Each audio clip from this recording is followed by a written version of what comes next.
네, 오늘 요한복음 18번째 시간입니다. 죄 없는 자가 먼저 돌로 치라라고 하는 제목으로 여러분들과 잠깐 말씀 나눕니다. 오늘 본문 첫 구절은 예수께서 감람산으로 가시니라라고 하는 말로 그렇게 시작이 됩니다. 예수님께서 7장에 이런저런 기적 사건들을 보이시고 또 예수님 자신에 대한 그러한 말씀을 제자들에게 그리고 백성들에게 전하십니다. 그리고 이제 예수님은 다시 감람산으로 가십니다. 예루살렘에 있는 곳이고요. 감람산은 예수님이 즐겨 찾으시던 그러한 산이었습니다. 이곳에서 무엇을 하셨을까? 보통 신학자들은 다른 구절에 예수님의 감람산의 그러한 일들을 살펴보았을 때 여전히 이곳에서 기도하셨다라고 그렇게 보는 것입니다. 이 구절을 특별히 먼저 서두에 저와 여러분들이 잠깐 생각하고자 하는 것은 이러한 것입니다. 여러분들이 주님을 만나는 장소가 좀 있었으면 좋겠습니다. 여러분들 개인적인 그러한 골방이면 더 좋겠습니다만은 주님과 교제하는, 주님과 기도하는 그러한 개인의 은밀한 자리가 좀 있기를 원합니다. 예수님께서 그 본으로 늘 감람산에 가셔서 그렇게 본을 보여주셨던 것입니다. 기도하면 성령이 일하십니다. 기도 안 하면 내가 일하게 됩니다. 하나님의 일하심을 우리가 경험하기를 원합니다. 오늘 예수님이 그렇게 기도하시고 내려오셔서 성전에서 아침부터 이제 사람들을 말씀으로 가르쳤습니다. 앉아서 말씀을 가르쳤다라고 하는데 이 말은 앉아서 이렇게 그들을 가르쳤다 하는 뜻은 무엇이냐면 이제 옛날에 랍비들, 선생들이 그렇게 가르치던 모습들입니다. 그렇게 가르치고 있는데요. 서기관들과 바리새인들이 나타나는 것입니다. 그 당시 유대의 기득권자들이겠죠. 그런데 이 사람들이 혼자 오지 않고 음행 중에 잡힌 여자를 끌고 와서 가운데 세우고 이렇게 말합니다. 4절입니다. 예수께 말하되 선생이여 이 여자가 간음하다가 현장에서 잡혔나이다. 두려움에 가득 사로잡힌 여인입니다. 왜 두려워했을까요? 법이 있기 때문입니다. 5절 말씀입니다. 모세는 율법에 이러한 여자를 돌로 치라 명하였거니와 선생은 어떻게 말하겠나이까? 모세의 율법에 이 간음하다 잡힌 사람들은 돌로 쳐 죽이라고 하는 것이 신명기서에 그대로 기록되어 있는 것입니다. 그러니까 이 여인이 지금 나는 죽었다 두려워할 수밖에 없는 것이죠.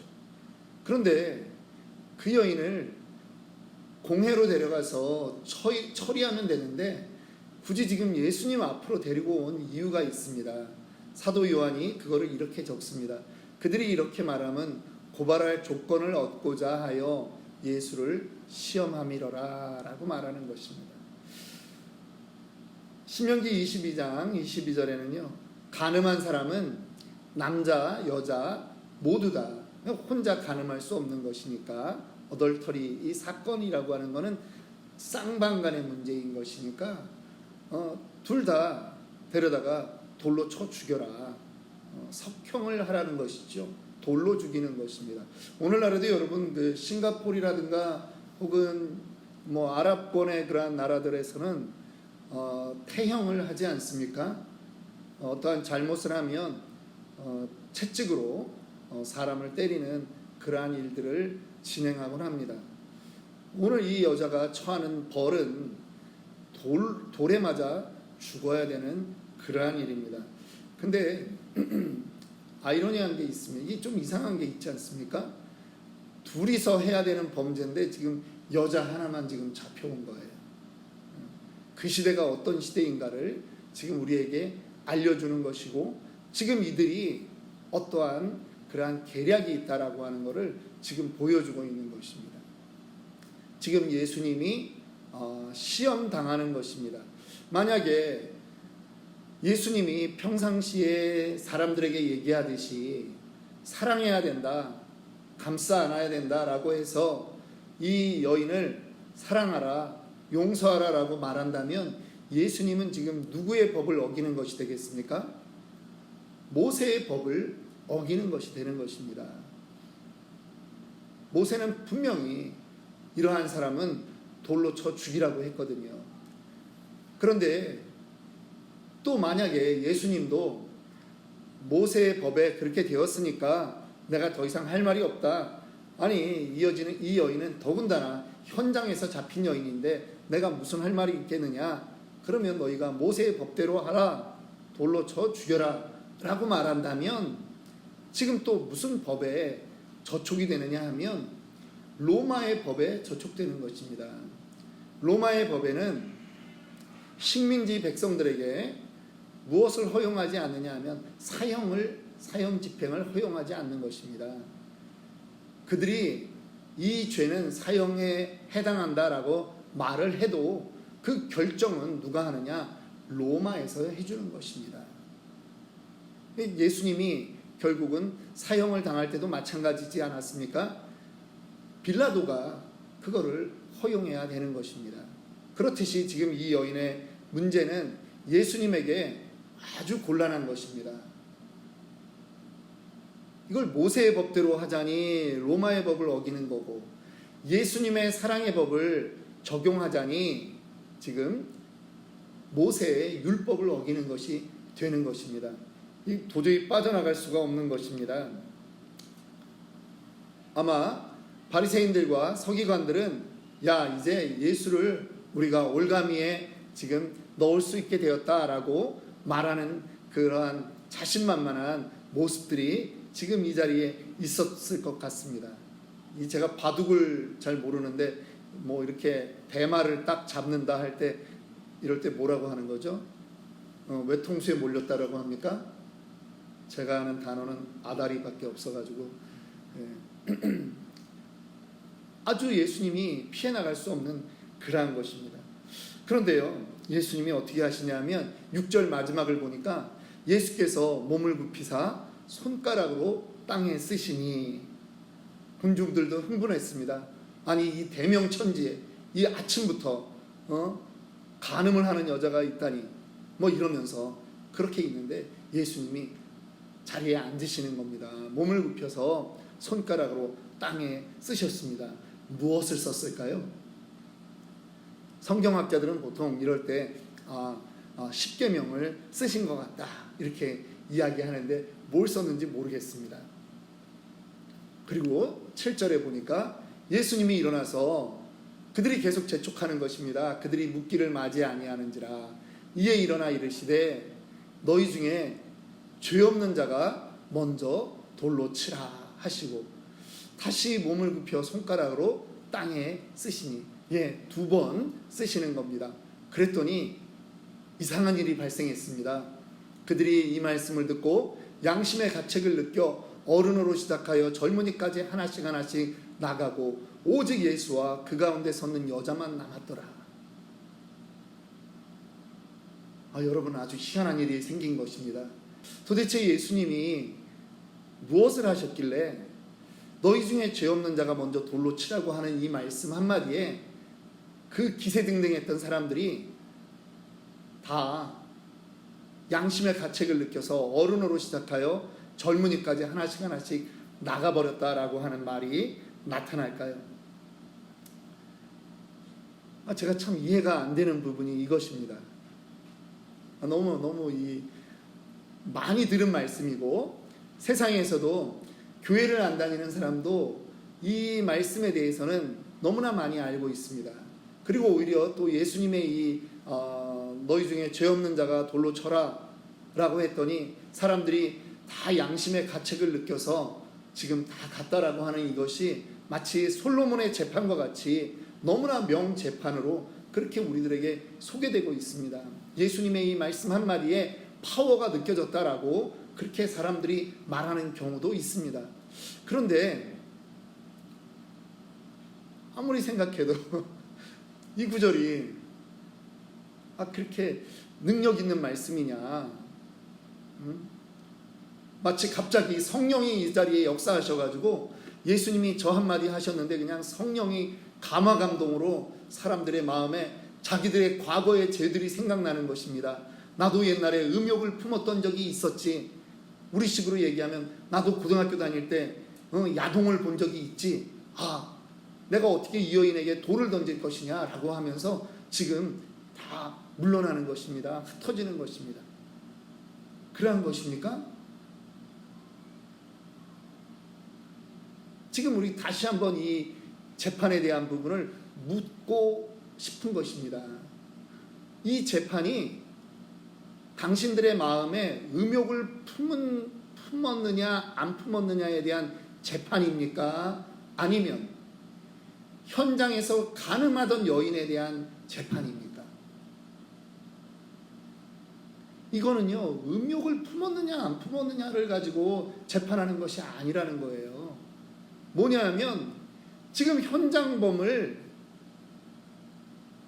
가정공동체와 그 이스라엘 공동체를 파괴하는 그러한 불법을 저지른 그러한 간통죄를 지은 여인을 지금 데려왔기 때문에 이거는 간통죄에 대한 그러한 판단이지 음욕을 가졌느냐 마음의 양심에 대한 문제는 아니라는 거죠. 그러면 오늘 다시 얘기해서 오늘날 우리의 재판정에서 절도죄를 지금 재판해야 되는 그 재판관들 중에는 과거에 자기가 나도 옛날에 국민학교 다닐 때 문방구에서 지우개 하나 훔쳤으니까 나는 지금 저 사람을 재판할 수 없다. 그리고 재판장에서 갑자기 자리를 이탈한다라고 한다면 우리는 그 사람이 성령에 충만한 사람이라고 말할 수 있느냐라고 하는 것이죠. 그건 아니라는 거예요. 나도 과거에 무슨 물건을 훔칠 마음을 가졌기 때문에 내가 이 절도죄에 대한 사람을 판단할 수 없다라고 한다면 우리는 지금 문제를 잘못 보고 있다라고 하는 거죠.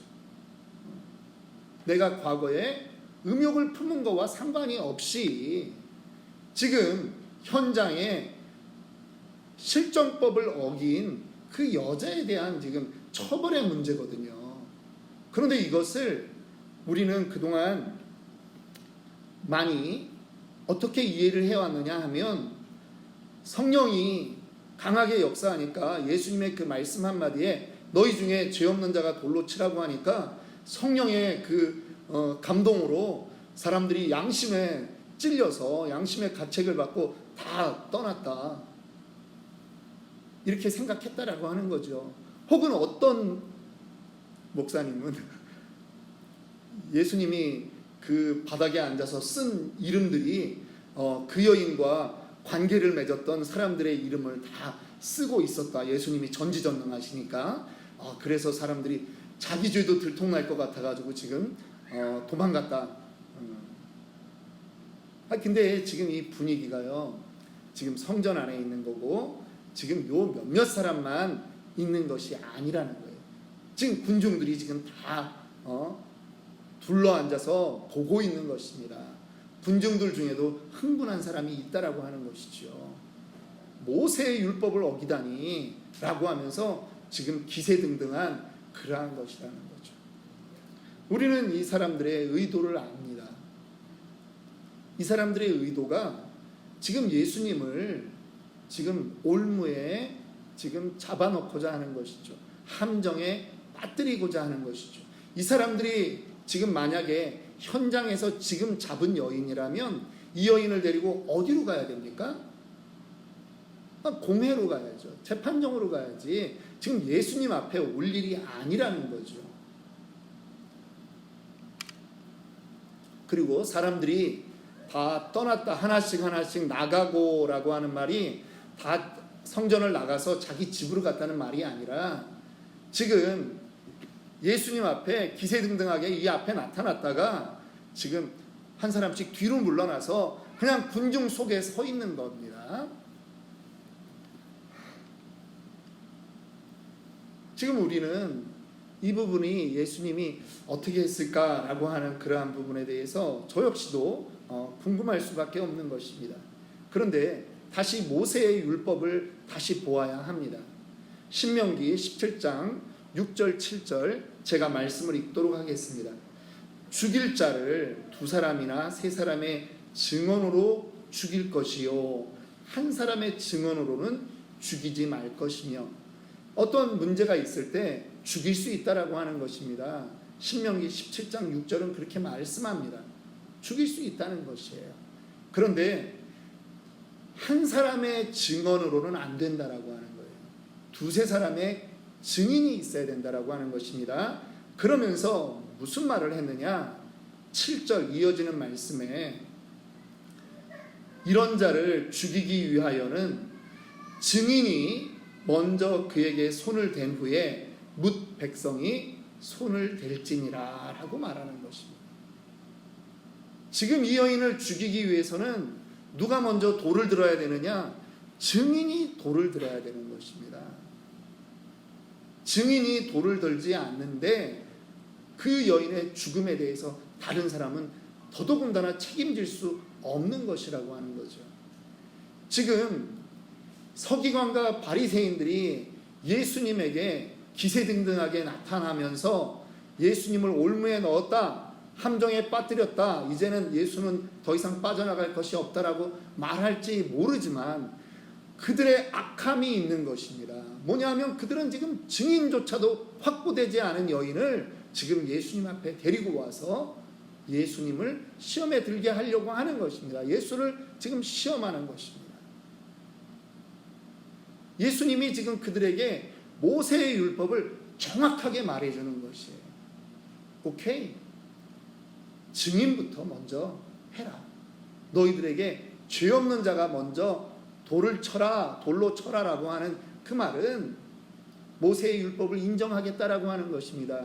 그런데 누가 먼저 이 여인의 죽음에 대해서 책임질 수 있는 사람, 그 증인이 먼저 하라고 하는 것입니다. 지금 그 순간 양심의 가책이 느껴졌다라고 하는 말은 무슨 말이냐? 우리가 지금 증인조차도 확보하지 않고 예수를 올무에 감싸려고 하는 것이 모든 사람들 앞에서 지금 만천하에 드러났다라고 하는 것입니다. 유대인들이요, 그전에도 예수님을 잡고자 했습니다. 그런데도 예수님을 잡지 못하는 그러한 일들이 있었던 거죠. 백성들이 예수님을 따르고 있으니까. 그런데 이번에는 예수를 잡아갈 수 있겠다라고 분명히 생각했는데 지금 군중들 앞에서 자기네들이 증인조차 확보하지 못한 이 일을 지금 벌였다라고 하는 것이 문제가 되는 것입니다. 그들이 양심의 가책을 느꼈다라고 해서 예수를 다시는 안 죽여야 되겠다, 성령의 은혜를 받았다, 내가 죄책감을 느꼈다, 그거는 아닙니다. 그들은 그 다음에도 예수님을 또 잡으려고 했거든요. 자, 그 다음 구절을 다시 보고자 하는 것입니다. 지금 예수님이 죄 없는 자가 먼저 돌로 치라 하는 그 말에 지금 이 재판에 문제가 있는 것이 정확하게 드러났다라고 하는 것입니다. 10절의 말씀입니다. 예수께서 일어나사 여자 외에 아무도 없는 것을 보시고, 지금 아무도 없다라고 하는 거는 지금 요 앞에 없는 거예요. 지금 다 둘러서 있는 거예요. 여자여, 너를 고발하던 그들이 어디 있느냐? 너를 정죄한 자가 없느냐? 여자가 얘기합니다. 대답하되 주여 없나이다.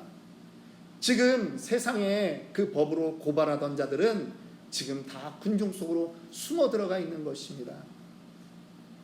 그런데 지금 마지막 말이 남아 있습니다. 예수께서 이르시되 나도 너를 정죄하지 아니하노니 가서 다시는 죄를 범하지 말라.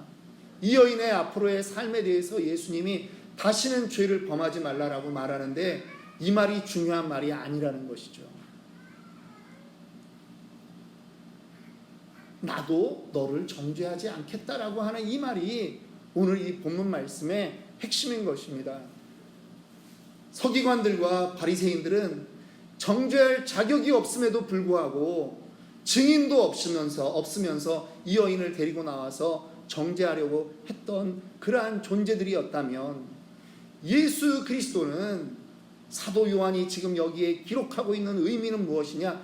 죄 없으신 예수 그리스도만큼은 이 여인을 정죄할 수 있다라고 하는 것입니다. 그런데 그 예수 그리스도가 하시는 말씀이 나도 너를 정죄하지 않겠다라고 말한다라고 하는 것입니다. 다시 한번 우리에게 상상이 필요한 것입니다. 상상해 보십시오. 예수님이 말씀을 전하고 있는데 갑자기 소란스러워지는 것입니다. 여자를 한 명 데리고 사람들이 몰려옵니다. 보니까 옷을 입은 것을 보니까 지도자들입니다. 바리새인들이고 서기관들입니다. 그런데 이 여인의 상황이 너무나 안타까운 것입니다. 여인은 현행범입니다. 죄를 범했습니다. 기세등등한 사람들은 율법을 가지고 법조문을 가지고 이야기하는 것입니다. 이 여인은 죽어야 된다. 이 여인 하나를 놓고 한쪽에서는 율법의 정죄를 가지고 지금 여인을 죽이려고 하는 사람이 있는 반면에 한쪽에서는 예수 그리스도가 지금 이 여인의 보호자로 지금 서야 되는 그러한 상황에 있다라고 하는 것입니다. 율법이 판치던 그 시대에 예수가 아니면 살아날 수 없는 바로 그러한 존재라고 하는 것입니다. 그냥 공회에 데려가서 그냥 죽였으면 성경에 이 여인 기록조차도 없이 그렇게 사라질 수도 있는 여인인데 지금 그 율법에 맞서서 예수 그리스도가 이 율법의 부당함을 말하고 있는 것이죠. 죄의 삭은 분명히 사망입니다. 율법만 보면 이 여인은 돌에 맞아 죽는 것이 맞고 이것이 운명인 것입니다. 그러나 율법을 이기는 것이 있다라고 하는 것입니다. 예수의 이름이, 예수의 능력이 율법을 이긴다라고 하는 것입니다. 주님이 12절에 말씀합니다. 예수께서 또 일러 가라사대 나는 세상의 빛이라. 나를 따르는 자는 어두움에 다니지 아니하고 생명의 빛을 얻으리라. 우리가 세상은 늘 우리를 정죄한다라고 하는 것이죠. 죄를 안 지을 수 없는 그러한 조건에 있을지라도 예수 세상의 빛을 따라라. 세상에 빛이 임하면 우리 안에 어둠이 사라지게 된다라고 하는 것입니다.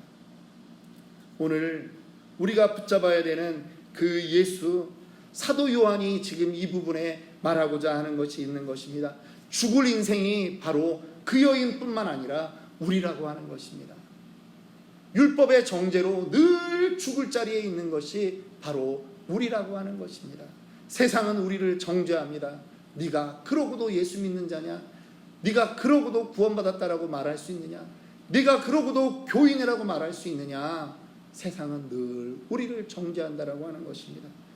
그런데 정말 정죄할 수 있는 분은 누구냐? 예수 그리스도인 것입니다. 그런데 그분이 우리를 너 죄인이다라고 말하지 않는다라고 하는 것입니다. 오히려 너는 나의 사랑이 필요한 자다라고 말하는 것입니다. 그분이 이 세상에 빛으로 오신 예수 그리스도라고 하는 것입니다. 오늘 저와 여러분의 삶 가운데 유일한 희망이 있다면 그것은 우리의 노력과 우리의 의지가 아니라고 하는 것입니다. 내가 조금 더 선하게 살아보려고 하는 그 노력이 아니라고 하는 것입니다. 우리의 유일한 소망이 있다면 그것은 세상의 빛이신, 어둠 가운데 있는 우리 같은 인생의 빛이신 예수 앞에 나오는 것, 예수의 이름을 부르는 것, 그거밖에 없다라고 하는 것입니다. 이 시간 잠깐 기도하기 원합니다.